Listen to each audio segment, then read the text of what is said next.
أصدقائي أحبابي متابعينا في كل مكان، أهلا بيكم على قناة أيمن سبورت 2 وحلقة جديدة من حلقات فرفوش وأصحابه. طبعا مزقطط من الفرحة، غلبتوا سان جورج النهارده 3-0. حظكم نار نار نار.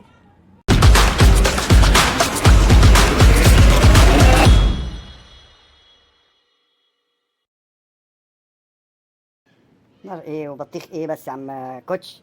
ده في 8 تجوان ضاعوا مؤكدين، يعني كنا هنطلع بسكور النهارده كان يبقى فعلا حظنا حلو. الحمد لله على كل حال.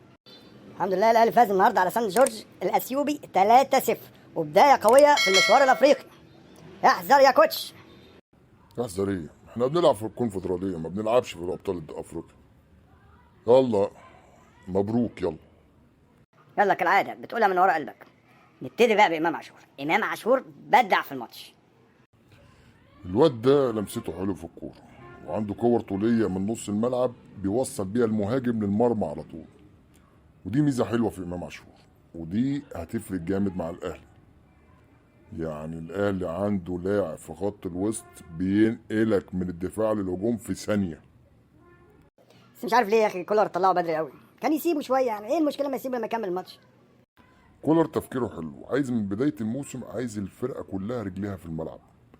المدرب ده دماغه حلوة، ولو إذا استمر مع الأهلي هيفرق معاكم كتير الموسم ده، لأن الشباب السعودي بيحاول ياخده.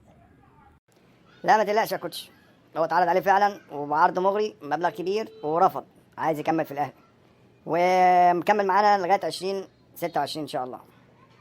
بما إن موديست ما لعبش النهاردة، فالمفروض بقى يجهزوا ويعدوا صح للماتش اللي جاي، لأن برضه هيلعب مع سان جورج ماتش العودة، ودي فرقة مستواها قليل، فيقدر يخلي فيه انسجام ويعود بقى موديست على الكرة الأفريقية والجو الأفريقي والحر بتاعنا، ويعني الجو بتاع الأهلي ده. لا للأسف مش هيقدر يطبق التفكير العالي بتاعك ده يا كوتش، لأنه هيلعب من دور المجموعات، مش هيقدر يلعب ضد سان جورج في الماتش العودة. قبل ما تنهي بقى يا فرفوش، عايز أقول بس كلمة، إن الأهلي لعب النهاردة بأقل مجهود، يعني مفيش نقطة عرق نزلت من الآخر كده، ما متعناش.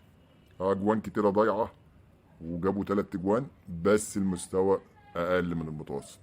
عايزين بقى يستعد للماتش الجاي بتاع يوم الجمعة، ويظبط نفسه بقى كولر ويظبط اللعيبة، ونشوف بقى ماتش حلو. ويلا كل عام وانتم بخير. أصدقائي أحبابي متابعينا في كل مكان، يا رب نكون وفقنا، يا رب نكون أسعدناكم.